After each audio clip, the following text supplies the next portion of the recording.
মানুষ একদিন বলল আমি যদি ফেরেশতা হতে পারতাম, আর ফেরেশতা একদিন বলল আমি যদি মানুষ হতে পারতাম। কিন্তু প্রশ্ন হচ্ছে দুজনেরই একই চাওয়া কেন? মানুষ ভাবে আমি যদি ফেরেশতা হতাম তাহলে কোনো গুনাহ করতাম না, সবসময় আল্লাহর ইবাদতে থাকতাম।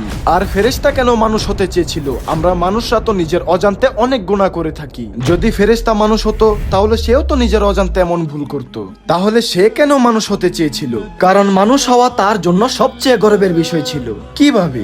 ফেরেশতা যদি মানুষ হতে পারতো তাহলে সে আমাদের প্রিয় নবী রাসূলুল্লাহ সাল্লাল্লাহু আলাইহি সাল্লামের উম্মত হতে পারতো।